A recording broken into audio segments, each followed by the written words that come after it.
terminally ill woman is left by her husband and mother-in-law after they find out they won't get the inheritance, but when they return for the funeral, they are shocked by what awaits them. Dear viewers, welcome to our channel. Subscribe to receive more stories every day. Isabella, a 30-year-old woman, led a peaceful and fulfilling life alongside Daniel, the love of her life since their high school days. When their eyes first met, an unbreakable connection was formed. Now, after 10 years of marriage, they shared more than just a home. They shared dreams, laughter, and challenges. Daniel, always a man of few words, expressed his love for Isabella with gestures of affection and a silent dedication that spoke volumes. They lived in the family home that had been passed down through generations, a spacious property in the fictional town of Ridgefield. This house was more than just walls to Isabella. It was a living repository of childhood memories, shared laughter, and shed tears. Every corner of that home echoed the stories of her ancestors. There was a structural issue with the foundation of their house. Isabella asked Daniel to hire someone to fix it, but he never did. One day, an unexpected event tested the strength of their marriage. A man knocked on their door, a developer with ambitious plans. With new commercial developments planned nearby, the area was becoming increasingly valuable, attracting a steady influx of workers and consequently raising property values. The developer, eyeing the opportunity, offered an exorbitant sum for the house, $1.5 million. The offer was tempting for Daniel, a sum he never imagined possessing. For a moment, the idea of an even more comfortable life sparkled in his eyes. However, for Isabella, the offered amount was not enough to compensate for the losses. Daniel, you don't understand. This house holds the memories of my entire family. I can't just let it go, she expressed, her eyes welling with emotion. Daniel, realizing how deep Isabella's ties to the house were, tried to argue pragmatically. Isabella, think of the future. We can buy another house, maybe even better. This money could change our lives. But it's not about the money, Daniel. It's about our history, our memories. I can't just sell them, Isabella retorted, with a firmness that surprised even herself. This discussion marked the beginning of a tumultuous period in their marriage. Harsh words were exchanged, and for a time, separation seemed imminent. However, the love they had for each other and the years they had shared allowed them to find a way through the misunderstanding. Meanwhile, the structural issue with the foundation of the house only worsened over time. Daniel began to see the situation from Isabella's perspective. On a quiet night after a home-cooked dinner, he took her hands in his and said, "Isabella, I understand now. This house is more than bricks and mortar. It's a part of your soul. I should never have thought of selling it." Isabella, relieved and moved by Daniel's understanding, embraced him tightly. "I love you, Daniel. Thank you for understanding." From that moment, the idea of selling the house was abandoned. Daniel and Isabella, strengthened by this challenge, continued to build their life together, rooted in the love and memories they shared in that home. The decision to preserve the home not only saved their marriage but also reaffirmed their commitment to valuing what truly mattered: family, love, and the home they had built together. Although Daniel had agreed to forget the offer for the house, he couldn't avoid the thought of $1.5 million returning to his mind, haunting him in moments of silence and reflection. This amount represented more than just financial security for him. It was the embodiment of his unfulfilled desires and secret ambitions. Despite never voicing these thoughts aloud, a growing resentment began to ferment in his heart against Isabella, fueled by his silent greed. As the months passed, he maintained a delicate balance, carefully avoiding the topic that had almost separated them. However, the tranquility was abruptly interrupted by an unexpected event. Marta, Daniel's mother, suffered a fall at home, resulting in a broken arm. Given the severity of the situation and the fact that Marta lived alone, Daniel decided to bring her to live with them, a decision that, though necessary, promised to alter the dynamics of the house. "Isabella, my mother will need us now more than ever. I know you two have your differences, but I need you to help me take care of her," Daniel said, hopeful. "Of course, Daniel. She is your mother, and I would never leave a family member of ours helpless," Isabella responded, hiding her reluctance. Living with Marta had never been easy, and the prospect of having her at home indefinitely brought an anxiety that Isabella struggled not to show. Days turned into weeks, and Marta's presence began to weigh on the household atmosphere. With her broken arm, Marta limited herself to sedentary activities, spending her days between watching television and having long conversations with neighbors. Her presence significantly increased Isabella's workload, who now found herself overwhelmed with additional household chores. Despite the extra effort, Isabella kept her frustration to herself, choosing silence over conflict. On the other hand, Marta seemed dissatisfied with practically everything. "This food is bland. You don't know how to cook like I do," Marta complained constantly, without acknowledging Isabella's effort. One afternoon, after a particularly challenging day, Isabella confided in Daniel. "I'm trying to do my best, but your mother isn't happy with anything I do. I'm exhausted," she confessed, her voice heavy with exhaustion. Daniel, realizing the burden his decision had imposed on Isabella, felt torn between loyalty to his mother and love for his wife. "Isabella, I'm so sorry. I had no idea how difficult this was for you. I'll talk to my mother," he promised, determined to find a balance. As the days turned into months, the tension in Isabella and Daniel's home became increasingly palpable. Marta's physical improvement brought no relief to the heavy atmosphere that now dominated the home.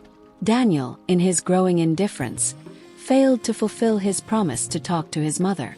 The truth was raw and simple. He had no interest in facing the situation. The convenience of his routine was his priority, and Isabella's feelings, his wife, were relegated to a secondary plane. Marta's arm had healed, and she could return to her home. However, Marta continued to live with Isabella and Daniel, leaving Isabella increasingly distressed. Isabella, exhausted by the constant demands and lack of support, decided to confront Daniel. "We can't go on like this. I'm tired and your mother, she simply doesn't respect our space, our home. She has her own house, Daniel. Why does she have to stay here?" Her voice, though tired, carried a tone of desperation. Daniel, however, resorted to gross emotional manipulation, trying to appeal to Isabella's sentimental side, knowing well her tendency. "She's elderly, Isabella. Living alone at this age is dangerous. We are all she has," he said, his voice devoid of genuine concern. Daniel viewed the situation as a double convenience. His mother cared for, and his own domestic needs met without any effort on his part. Once again succumbing to emotional pressure and her own empathetic nature, Isabella reluctantly agreed to let Marta continue living with them. This decision, however, was made with a heavy heart, knowing that her mental and physical health would continue to be sacrificed. The following months were marked by a vicious cycle of exhaustion and resentment. Isabella, now more isolated than ever, felt like a stranger in her own home. Marta, taking advantage of the situation, became even more demanding, criticizing everything from the food to the cleaning, without offering any help or gratitude. Daniel, in turn, sank into a convenient state of apathy, completely disregarding his wife's well-being. Isabella sat sadly in the living room, staring at the crack in the foundation, each passing day revealing more clearly the emotional chasm that had formed between her and Daniel. The man she had married now seemed like a stranger, someone who put his own comfort above his wife's happiness and health. Daniel's indifference was not just a momentary failure. It was a revelation of his true character. Confronted with this harsh reality, Isabella began to question the sustainability of their relationship. Loneliness and exhaustion had become her constant companions, shadows that followed her through a house that no longer felt like a home. The love and respect fundamental to any relationship had dissipated, leaving behind only disappointment and regret. In this bleak scenario, Isabella faced a crucial crossroads. Continue living in this cycle of neglect and disrespect, or seek the strength to make a painful but necessary choice for her own health and happiness. The hope for a better future had become a thin, almost invisible thread in the worn fabric of her marriage. As time passed, Isabella's health began to decline alarmingly. Constant nausea and dizziness became her daily companions, forcing her to spend long hours lying down or sleeping in a desperate attempt to find some relief. However, this change in her behavior was not met with concern or empathy by Daniel or Marta, but with accusations of laziness and neglect. "You spend all day in bed while my son works hard. The house is a mess. This is no way to live," Marta scolded, her voice laden with disdain, without a shred of concern for Isabella's condition. Daniel, echoing his mother's complaints, expressed his discontent as soon as he got home. "I can't believe I'm coming home from work to find the house in this state. Where's dinner? Why are the dishes still in the sink?" He barely looked at Isabella, his irritation overshadowing any trace of compassion he might have had for her. Isabella, though debilitated, tried to explain the severity of her condition. "I'm feeling really bad, Daniel. It's not just laziness, something is wrong with me," she pleaded for understanding, her voice weak and trembling. However, her words fell on deaf ears, both Daniel's and Marta's, who seemed more concerned with the inconveniences caused by her condition than with Isabella herself. In an effort to return to normalcy despite her persistent symptoms, Isabella tried to take on her domestic responsibilities. But this act of determination only served to aggravate her physical state. One day, the effort proved too much, and she fainted on the sofa. Marta, witnessing the scene, launched one last accusation of laziness before walking away, leaving Isabella alone in her anguish. Upon regaining consciousness, the gravity of her situation became undeniably clear to Isabella, who, driven by a sense of urgency, went to the hospital. There, faced with the doctor's suspicion of a degenerative disease, a glimmer of hope flickered in her heart. The idea of finding an answer to her declining health offered her a moment of indescribable relief. However, this hope was abruptly shattered by the diagnosis, a degenerative disease that had already progressed significantly. The news hit her like a devastating blow, plunging her into an abyss of despair and fear. What initially seemed like a simple ailment had turned into a fight for her life, a fight that Isabella would have to face with little to no help from Daniel or Marta. The diagnosis forced Isabella to confront her mortality as well as the fragility of her relationships. Daniel, the man she had chosen to be her companion, had failed to provide the support and understanding she so desperately needed. Marta, instead of assuming the role of a maternal figure in times of crisis, chose condemnation over compassion. As Isabella began her arduous course of treatment, the diagnosis of the degenerative disease cast a cold shadow over the already tense family dynamic. Initially, both Daniel and Marta expressed concern and promised support, a facade of care that soon began to crack under the weight of reality. The challenges of treatment, with its relentless fatigue and weakness, made Isabella dependent on the company and support of friends and relatives for her hospital visits. "I really wish you could come with me one time, Daniel," Isabella said one night, her voice weak but filled with hope. "I know, love, but you know how demanding work is right now.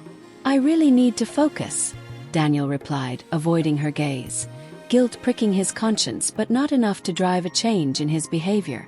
Marta, in turn, took on household chores with an air of reluctance, her actions laden with silent resentment. Every glance she cast at Isabella carried a tacit judgment, a silent criticism of her inability to maintain the routine she once had. Meanwhile, Daniel grew more distant, coming home late and avoiding any depth of interaction. Isabella found herself increasingly isolated in her own pain and suffering. The loss of her strength and the pallor of her face became visible marks of her battle, but to Daniel, they seemed to be uncomfortable reminders of a reality from which he wished to escape. "Isabella, I'm trying, but it's hard for me too," Daniel confessed one night, his words sounding hollow in the heavy silence between them. "I need you now more than ever," Isabella responded, tears framing the pain and loneliness in her eyes. "Not just when it's convenient or easy." Daniel's withdrawal became more evident, his excuses for coming home late increasingly flimsy. "Extra work again," he said, avoiding Isabella's gaze, who no longer found the strength to confront the lies. Meanwhile, the crack in the foundation worsened, now leaking whenever it rained. As the side effects of treatment became more visible, altering Isabella's appearance in ways she never imagined facing, a dark change occurred in the way Daniel viewed her. Isabella's loss of vitality, a devastating consequence of her condition, became an unexpected turning point in their relationship. For Daniel, it was a constant and uncomfortable reminder of Isabella's illness, a reality he seemed increasingly eager to avoid. Each time Daniel looked at Isabella, the changes in her brought forth a mixture of discomfort and distance, emotions he barely understood and with which he did not know how to deal. Although he never verbalized these feelings, the change in their relationship dynamic was palpable. The shared moments diminished, conversations became superficial, and the emotional intimacy that once united them seemed to have faded. Daniel began to spend more time away from home, justifying his absences with work or other obligations. These justifications, however, did little to mask the underlying truth. He was losing interest in Isabella, not for who she was inside, but because of the external transformation imposed by her battle with the disease. The reality that the superficiality of his affection was being exposed by Isabella's illness added a layer of sadness and isolation to the already heavy burden she carried. The sad reality of her situation hit Isabella with full force. She realized that she was not only fighting a devastating disease but also battling the indifference and abandonment of those who should have been by her side. The illness had unraveled the fragility of her marriage and the superficiality of Daniel's commitment. In this environment of growing desolation, Isabella found some comfort in the presence of friends and relatives, whose unconditional support brightened her darkest days. These moments of care and understanding stood out like beacons of hope, showing her that although the journey was lonely in many aspects, she was not completely abandoned. Confronted with the harsh reality of a distant husband and a battle for her life, Isabella began to contemplate the idea of seeking strength not in those who had failed to offer support but in her own resilience and the community that had formed around her, a small consolation amid the storm of challenges. Isabella's journey through her battle with the disease took a dark turn when the doctor announced the ineffectiveness of the current treatment in halting the progression. Sitting in the cold consultation room, she listened intently as the doctor, with a voice full of empathy, explained the concept of palliative care. "Isabella, we've reached a point where we must focus on your quality of life rather than continuing with aggressive treatments," he explained, offering a look that combined compassion and sadness. "So, this means..." Isabella hesitated, the reality of the situation beginning to weigh on her shoulders. "It means we'll do everything we can to ensure you're comfortable without pain," the doctor continued, seeking to provide some comfort amid the devastating news. The words, "a few months to live," echoed in Isabella's mind like a funeral bell, signaling not only the end of her treatment but also the beginning of a countdown to her inevitable farewell. When sharing the news with Daniel and Marta, Isabella observed their reactions. Although shaken, the absence of tears on their faces spoke volumes about the emotional distance that had formed between them during her illness. However, amid the turmoil of her emotions and the relentless advance of her condition, Isabella found solace in the frequent visits of her relatives and her friend Clara. Clara, in particular, became an unwavering source of support, openly weeping for her friend's pain and doing everything possible to be by her side. One quiet afternoon, while the house was enveloped in silence and Isabella was staring at the crack in the foundation, she overheard Marta's muffled voice on the phone. "She'll pass away soon. I'm tired of taking care of this house. At least then, I'll be able to rest a bit." Marta's words, laden with cold selfishness, did not surprise Isabella. She had already perceived for some time the burden her presence represented for her mother-in-law. But hearing her true feelings verbalized so cruelly brought a new wave of pain. As for Daniel, his absence became more pronounced. His brief appearances at home marked by a feminine perfume that did not belong to Isabella. This realization added a new type of suffering to Isabella's already heavy load. The betrayal, even though unaddressed, left an indelible mark, eroding the little strength she had left. In her moments of solitude, Isabella reflected on her life, the choices she had made, and the people she had allowed into her heart. The reality of her imminent departure forced her to confront not only mortality but also the nature of human relationships.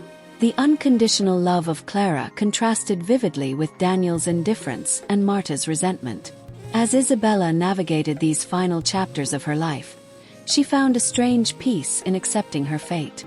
She knew that although her story was coming to an end, the true love and friendship she had experienced with people like Clara would remain as her legacy long after her departure. This thought, though small consolation, offered her a ray of light amid the darkness of her final days. In the darkest moments of her illness, Isabella became an involuntary spectator of Daniel and Marta's true nature. Confined to her bed and dependent on a wheelchair, she witnessed a reality that tore her heart more deeply than the disease itself. Their careless conversations, held in her presence, revolved around plans for her inheritance and the sale of her house, revealing an insensitivity to her situation and feelings. Marta, with a gleam of greed in her eyes, spoke of her grand plans to visit Paris, delighting in the profits from the house's sale. "Imagine, Daniel, as soon as Isabella is gone, Paris will be my first stop. The city of lights awaits me," she mused aloud, as if Isabella were nothing more than an obstacle in her path to leisure.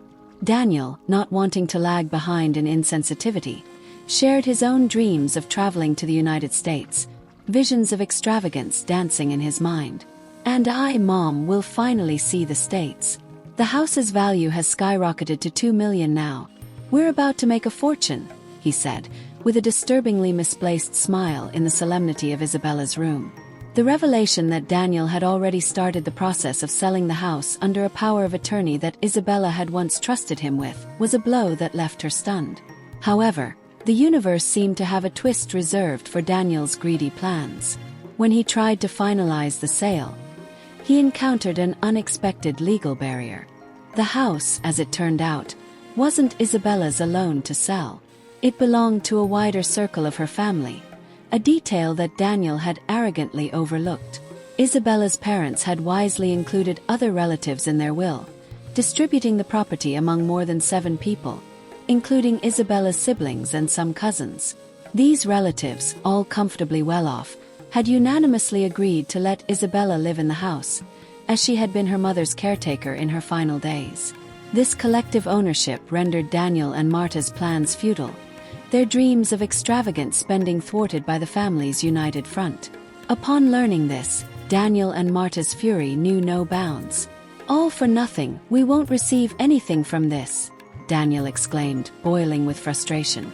Marta, equally enraged, lamented her dashed hopes, her greed exposed for what it was. For Isabella, witnessing this display of greed and betrayal from her bed was a sobering confirmation of the true characters of the people she had once considered family. Their lack of empathy and compassion, combined with their eagerness to profit from her demise, was a painful but clarifying revelation. It shattered any illusions she might have had about their intentions and loyalty. Daniel and Marta, impatient and disillusioned with the slow progression of Isabella's illness, no longer hid their discontent.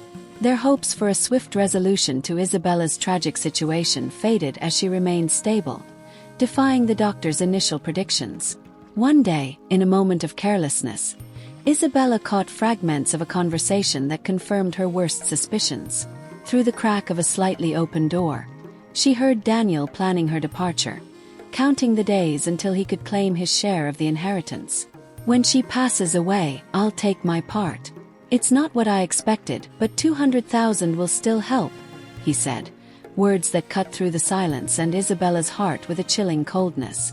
Daniel looked at the crack in the foundation and thought, "At least I didn't get it fixed," and left Isabella's house.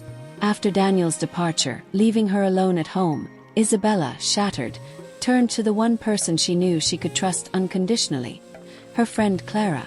With tears in her eyes and a choked voice, Isabella shared what she had heard, pouring out her pain over Daniel's betrayal and Marta's abandonment. Clara, always the rock Isabella leaned on, reacted with indignation and promised to care for her with the dedication and love that a true family offers. "Don't worry, Isabella, I'll be here for you, always," Clara assured with a steely determination. In the days that followed, Clara, along with Isabella's relatives and siblings, formed an unwavering support network. They took turns ensuring Isabella was never left alone, caring for her with a devotion that went beyond blood. The constant presence of loved ones transformed Isabella's house into a home filled with genuine warmth, something she thought she would never feel again. The affection and attention she received filled her heart in a way that words could not express. "If I were to die now, I would die happy," Isabella thought, finding peace in the presence of those who truly loved her. Against all expectations, a year passed. Not only did Isabella remain alive, but her strength began to return, and a strange sense of well-being enveloped her. Clara, noticing the improvement not only in her friend's physical state but also in her spirit, encouraged her to revisit the doctor for a new evaluation. Even the foundation issue seemed to have stabilized, though the crack remained, and Isabella simply looked back at it. Back at the doctor's office, Isabella faced the exams with a mix of fear and hope. When the doctor reviewed the results, his words were filled with incredulous amazement.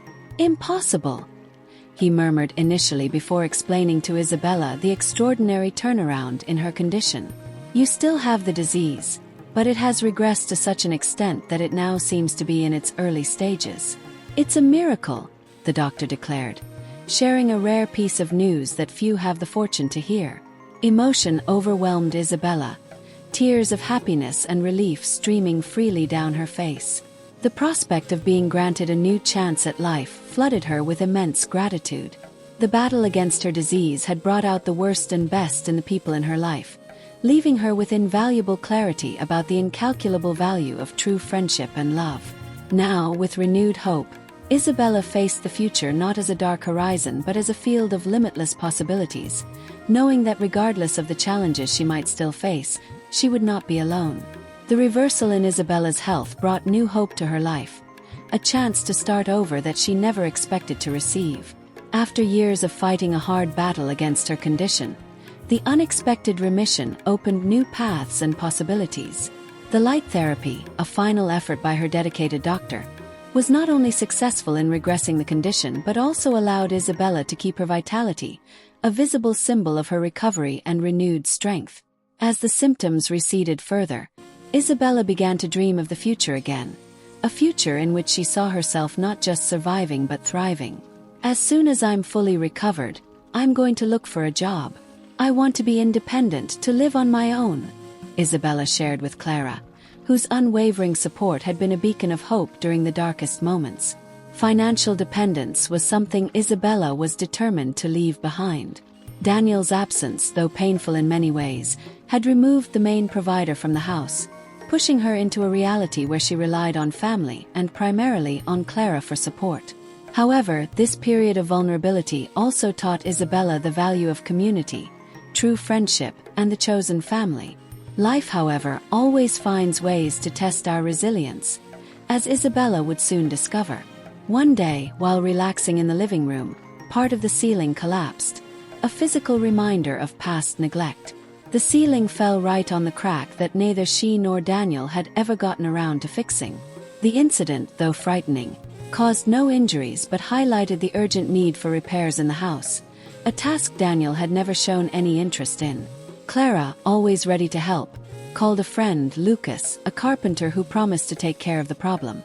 When Lucas arrived at Isabella's house, he brought not only his tools but also his nephew, Miguel, an unexpected presence that quickly became pleasant. "I'm sorry, he's my nephew. I have no one to leave him with today. Can I fix your house while he stays here?" Lucas asked somewhat apprehensively. "Of course," Isabella replied, a smile forming on her lips for the first time in a long while. While Lucas worked on the ceiling, Isabella found herself engaged in warm conversations with uncle and nephew. Lucas shared his story, the premature departure of his wife after Miguel's birth and how, with his mother's help, he was raising his nephew alone. Isabella was impressed by Miguel's manners and maturity, despite his young age, and by Lucas's dedication and love for his nephew. Those moments of conversation and unexpected company proved to be a balm for Isabella's soul. She began to see Lucas not just as the carpenter hired to fix a physical damage in her house, but as a human being fighting his own battles, with stories and dreams that echoed the challenges and hopes she herself faced. During the 3 days that Lucas worked on Isabella's ceiling, the atmosphere in her house transformed. The daily presence of Lucas and his nephew Miguel brought a joy that had long been absent in that home. Isabella realized how their presence brightened her days, a happiness she ironically thanked for never having fixed the ceiling before. On the last day of work, Lucas showed a kindness that deeply touched Isabella, noticing that she was still recovering from the effects of therapy. He insisted on helping her clean the house after the repairs were finished. "You shouldn't be exerting yourself so much," Lucas said, concerned. Isabella, grateful and somewhat surprised by such consideration, felt more valued by that gesture than by anything her husband had done for her in years. Wanting to somehow repay the kindness, Isabella ordered lunch for them. Sitting at the table, Isabella, Lucas, and Miguel shared a meal filled with laughter and pleasant conversations. It was a simple but profoundly significant moment for all of them. When it came time to say goodbye, Miguel's sadness at leaving Isabella's house was palpable. "Will I see that lady again?" he asked, his big eyes full of childlike hope. Touched by his sincerity, Isabella quickly invited them to return on the weekend for lunch. Miguel's joy at hearing the invitation warmed Isabella's heart, solidifying the beginning of an unexpected and valuable friendship. When the time came for Isabella's next therapy session, a surprise awaited her. Instead of Clara, it was Lucas who showed up. "Clara had an emergency and asked me to come in her place. I hope you don't mind," Lucas explained, a bit anxious for her response. However, neither of them knew that Clara had no emergency at all. It was all part of her plan to bring the two of them closer. Clara felt that she needed to play Cupid for them. Lucas's company during the treatment turned a normally arduous experience into something bearable, even pleasant, due to the conversation and support. In the days that followed, Lucas and Miguel's visits became a constant in Isabella's life. With each encounter, the connection between them grew, weaving bonds of care, affection, and mutual support. When the day arrived, marking the end of Isabella's therapy and the confirmation that no traces of her condition remained in her body, Lucas found the courage to express his feelings. Armed with a bouquet of roses, he made his declaration. "Isabella, you brought light into my life and Miguel's in a way we never imagined possible. I want to know, will you be my girlfriend?" The question, laden with hope and vulnerability, found fertile ground in Isabella's heart. Moved and touched by Lucas's sincerity, Isabella responded with a heartfelt "yes," tears of joy streaming down her face. In that moment, she felt a fullness and happiness she never thought possible again. Isabella's journey, marked by challenges and disillusionments, had culminated in a new beginning, full of love and hope. The fate that had so often seemed cruel had revealed itself to be generous, weaving a new chapter in her life where love, friendship, and the chosen family became her greatest blessings. Years passed since Isabella had rediscovered hope and love alongside Lucas. A new life had begun for her, a life filled with happiness, care, and a family she had chosen and who had chosen her in return. During all this time, Marta and Daniel remained on the sidelines of Isabella's existence, consumed by their own lives and resentments until the day they received a letter that promised to change everything. Reading that Isabella had passed away and that they were required to attend the division of an inheritance, Marta and Daniel could barely contain their perverse joy. "Finally, it took her long enough to die," Marta declared with a coldness that would chill the blood of anyone who still doubted her nature. They went to the specified location, expecting to finally receive the reward for what they considered to be a long overdue wait. However, upon arrival, the scene they encountered couldn't have been more different from what they expected. Instead of a somber meeting to discuss inheritances, they were greeted by the sight of a wedding in full celebration.